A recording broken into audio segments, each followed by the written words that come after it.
COVID-hit tourism industry amid more border uncertainty. I think people in New South Wales that are wanting to come to South Australia probably got a bit more of an anxious wait.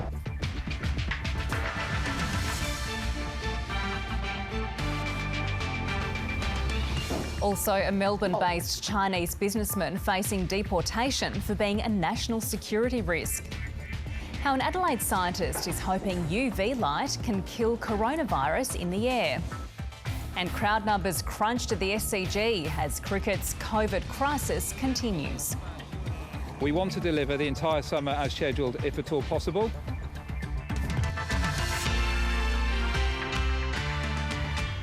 Good evening, Emma Rebellato with ABC News. South Australia has recorded 4 more coronavirus cases in return travellers. Although New South Wales and Victoria have today recorded fewer cases in their clusters, there are no imminent changes to our state's border rules.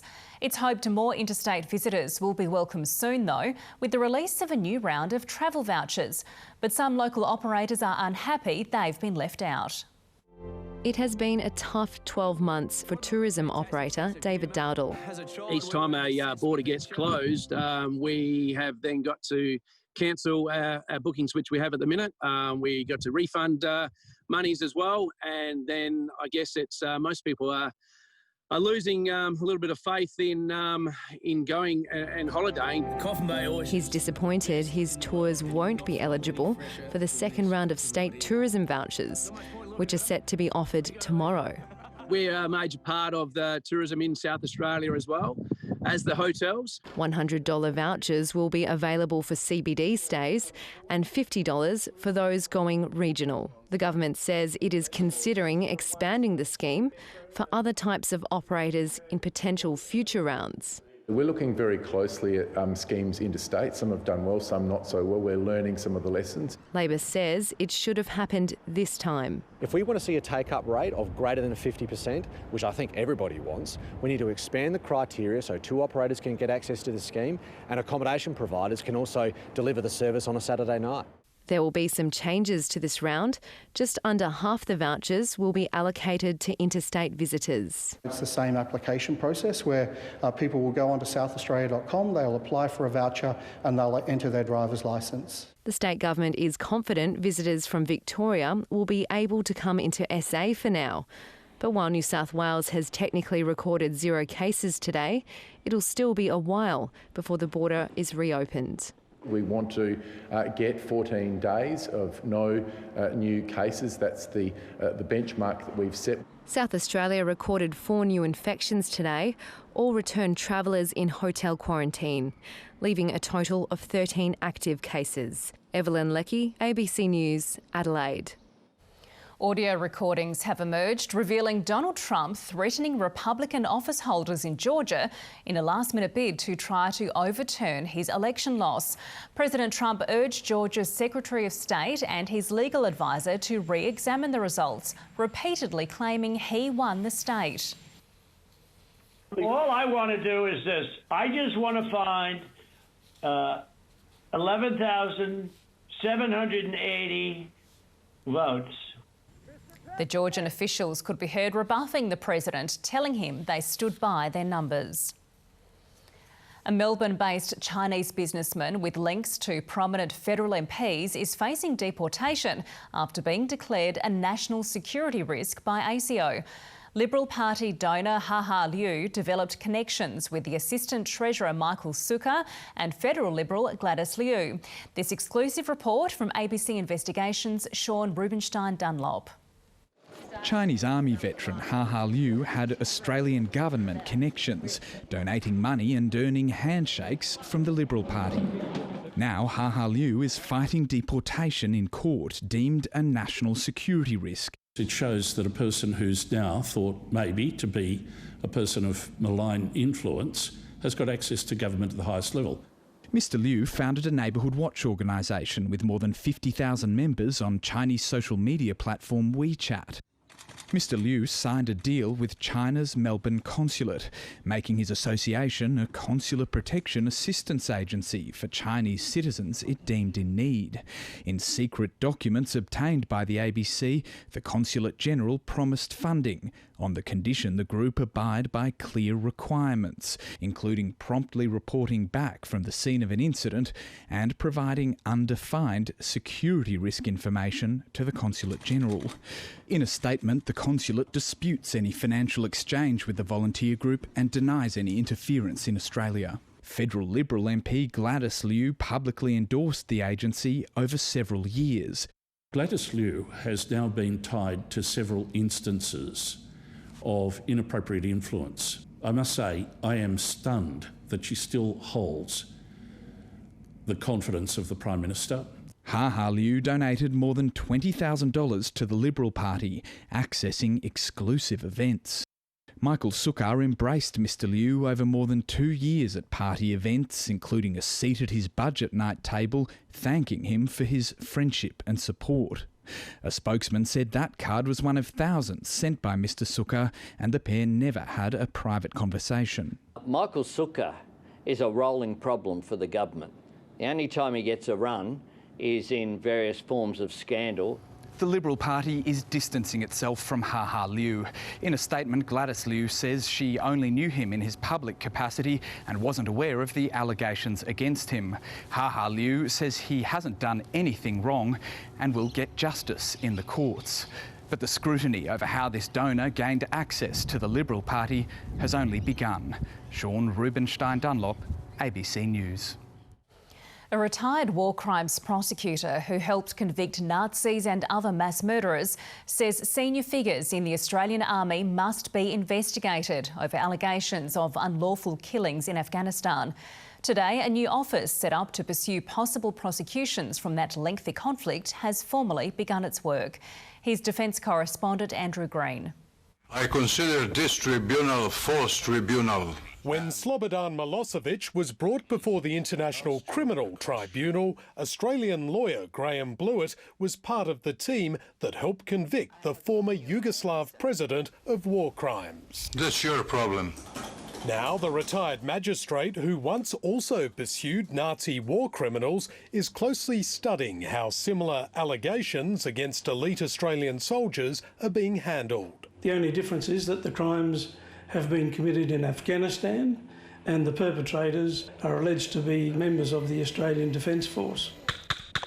From today, a newly established Office of the Special Investigator has begun examining the most damning findings from last year's Brereton inquiry.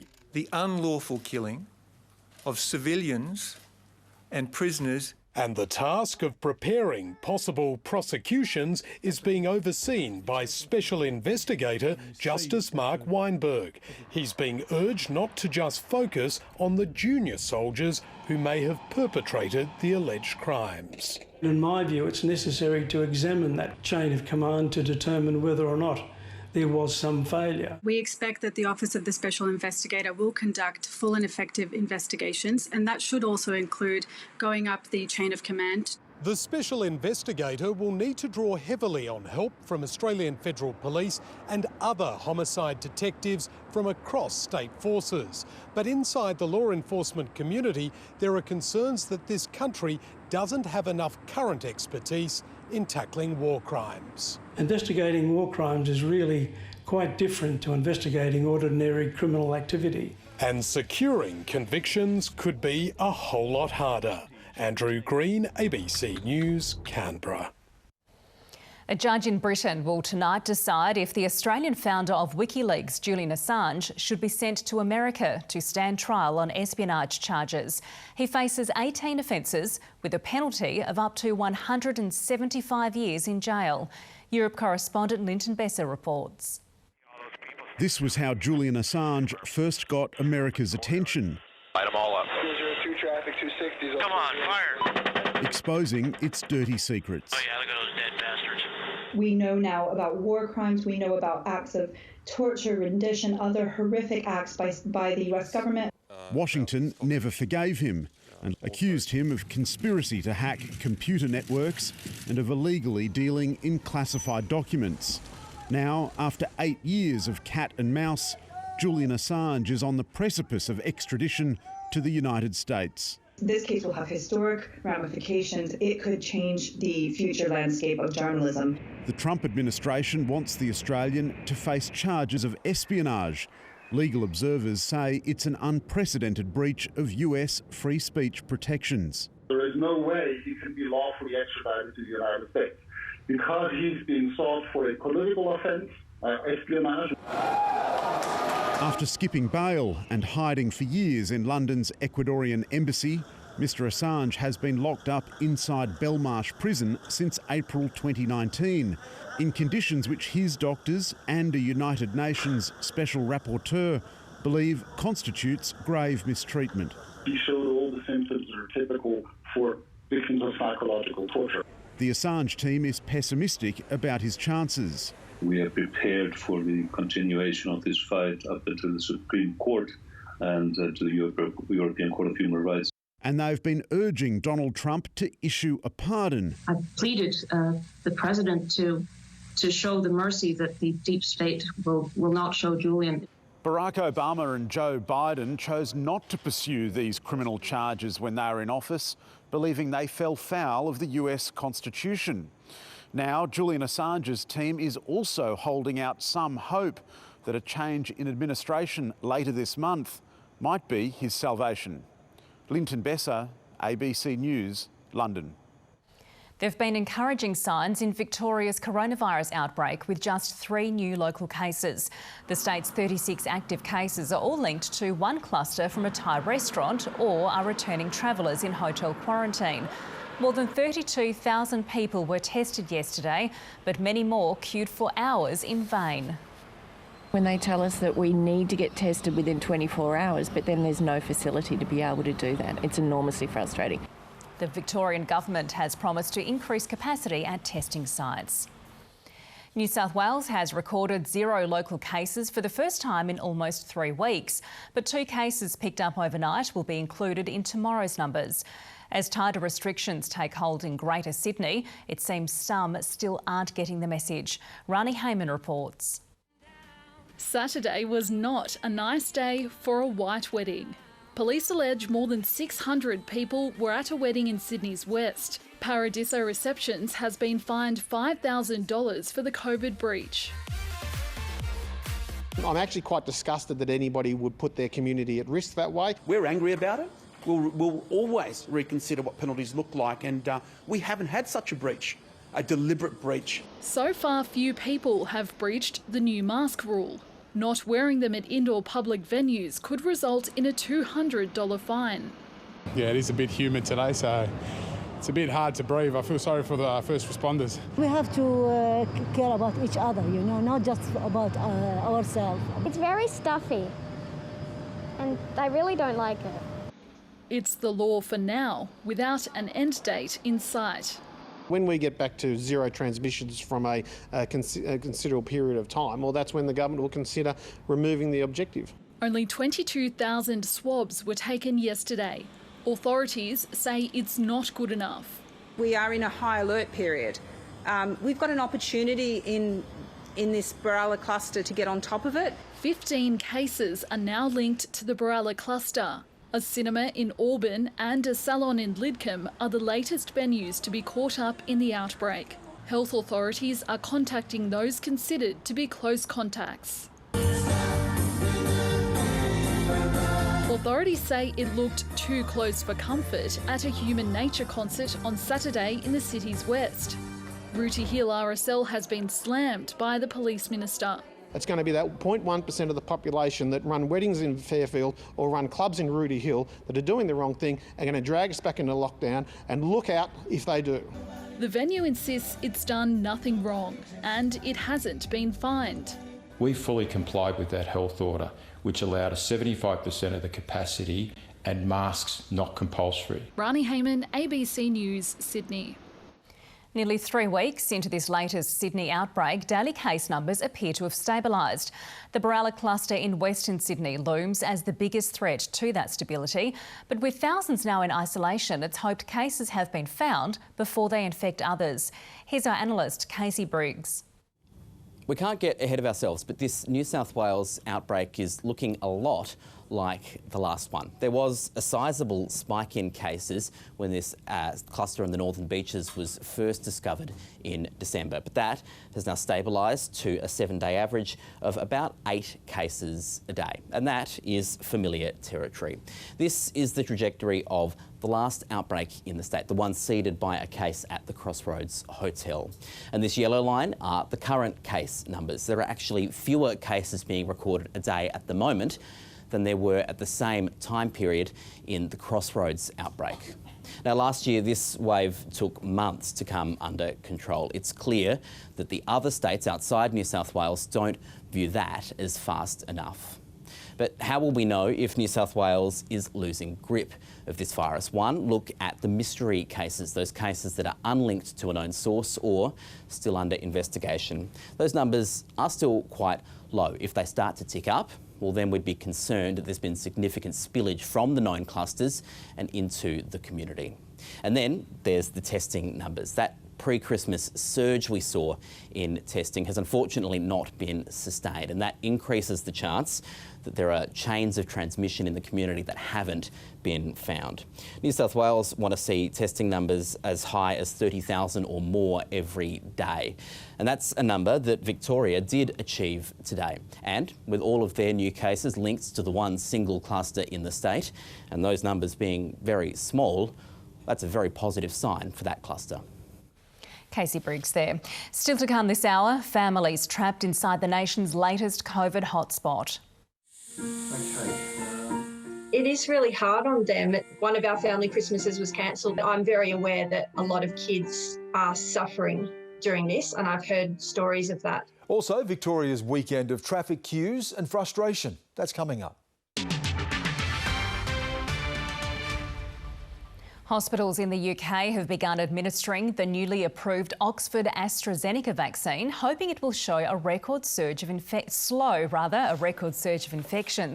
500,000 doses will be available at hospitals and GPs after the UK became the first country to organise it. We do hope that we'll be able to do tens of millions in the course of the next 3 months. More than 1 million people in the UK have already received the first dose of the Pfizer vaccine as authorities scramble to contain a new highly transmissible variant of COVID-19. Another 55,000 new cases and 450 deaths were reported yesterday. Could ultraviolet light curb the spread of coronavirus in our buildings? An Adelaide scientist will receive federal funding to see whether existing UV technology can disinfect the air we breathe in settings like aged care from a whole range of dangerous germs.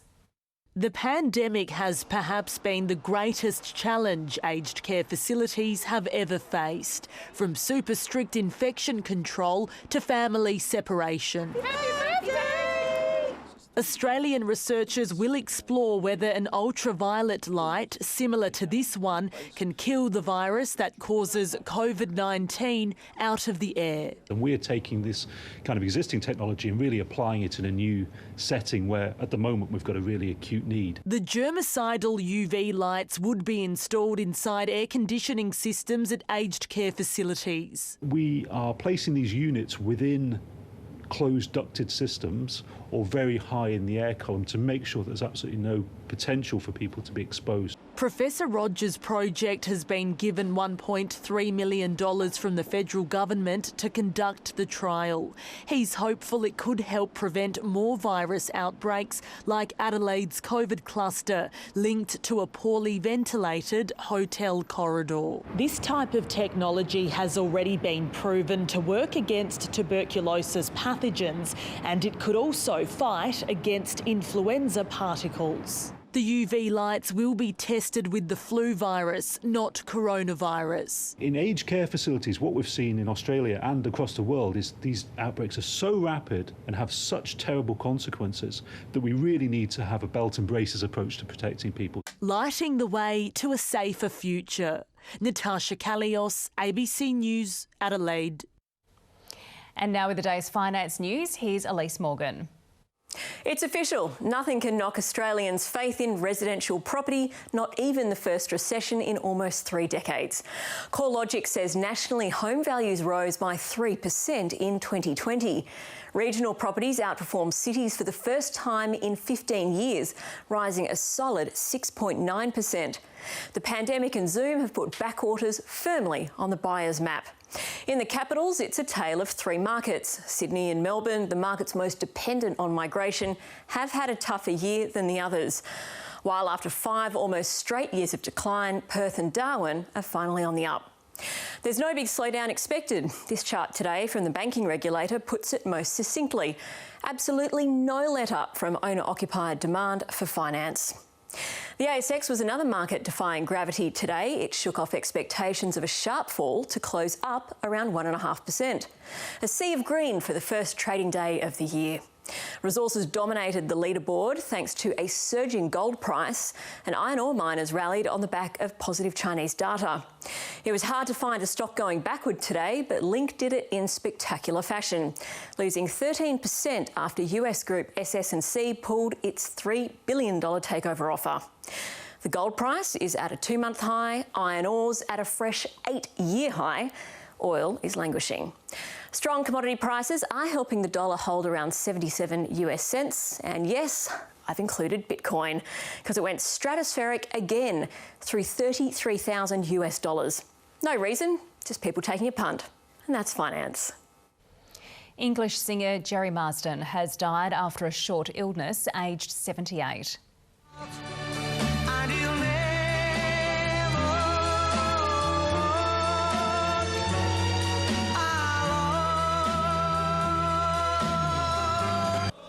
His most famous hit lives on as the roaring anthem of the Liverpool Football Club. The lead singer of the band, Jerry and the Pacemakers, was also known for Ferry Across the Mersey.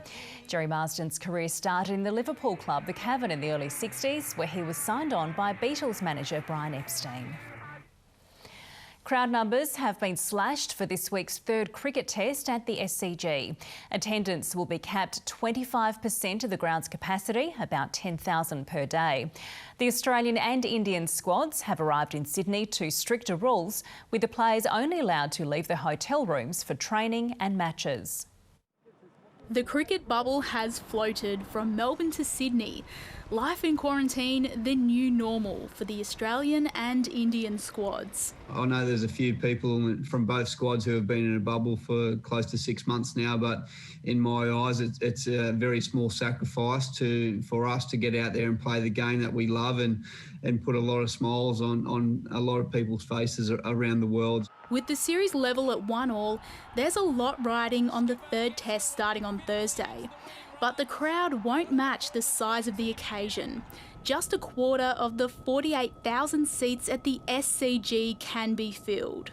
Given the requirement for social distancing and a reduced capacity at the SCG at the test match, we will be communicating with all our ticket holders and processing a refund. There's been pressure to ban crowds altogether due to concerns about coronavirus transmission.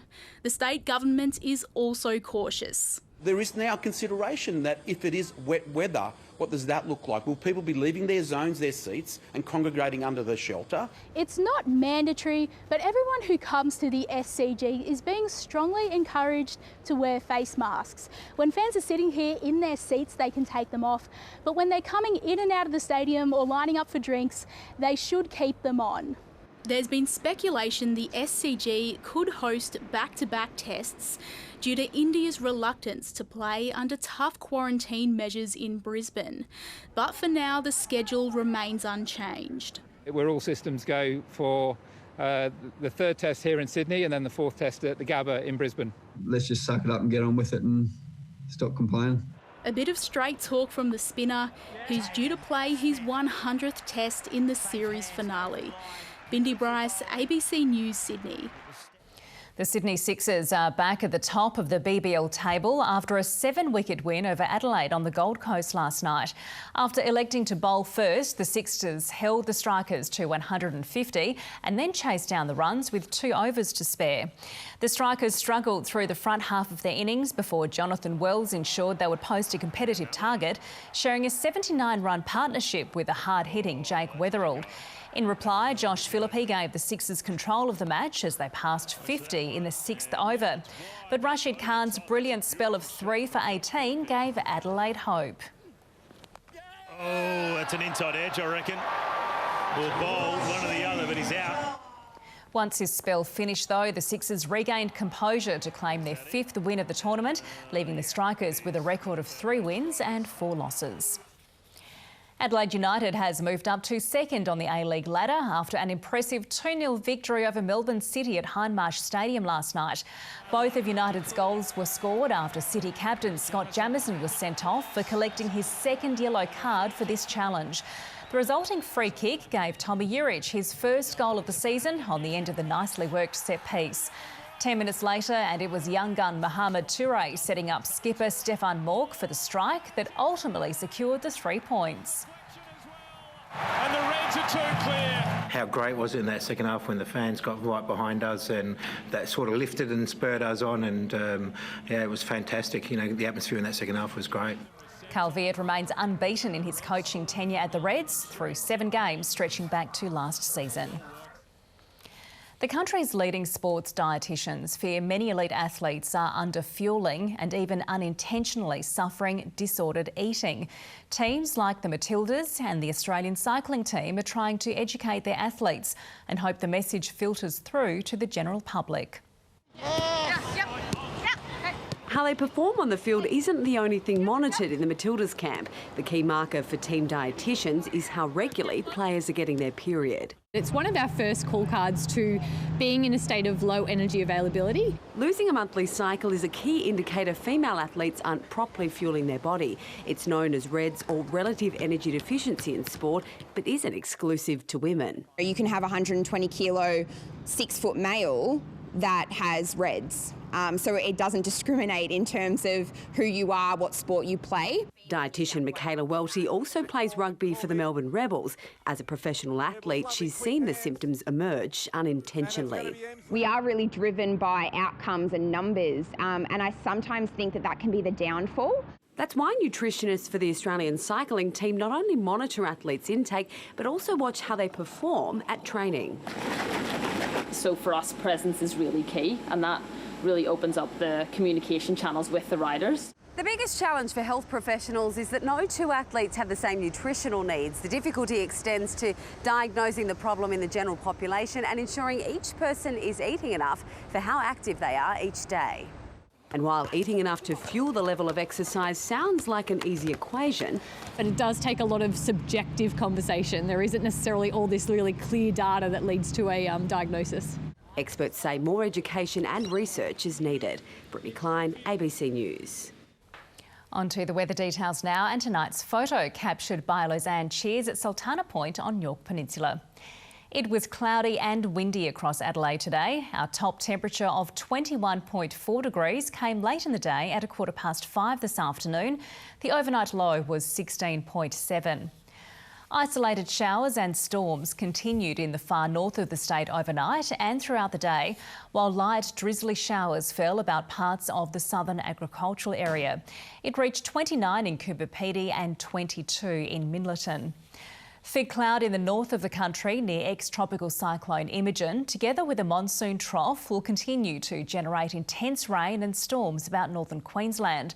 Other troughs will trigger showers and storms in other parts of Queensland and further down the eastern areas of the country. A trough in WA will maintain heat while triggering storms in the north of the state.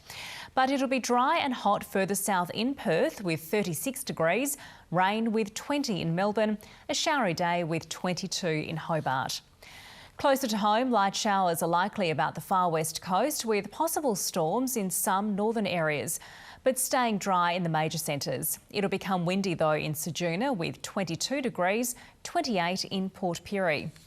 Fine across the south apart from possible showers about southern coasts, 20 in Kingscote and Mount Gambier, 28 for Renmark. A strong wind warning will remain in place tomorrow for the upper and lower west coasts, Spencer Gulf and upper southeast coast. We're in for a fine and mild day in the city tomorrow, 24 degrees, dropping to 13 overnight. On the waters, southeasterly winds turning southerly and reaching 25 knots north of Grange with seas to 2 metres during the afternoon. The sun will rise at 7 minutes past 6 and set soon after 8:30. Staying fine and getting warmer for the week ahead, 28 on Thursday, 34 on Saturday and 35 on Sunday and again on Monday. And that's the news to now. Thanks for your company. Stay with us. Stan Grant is up next with 7:30. Hello, welcome.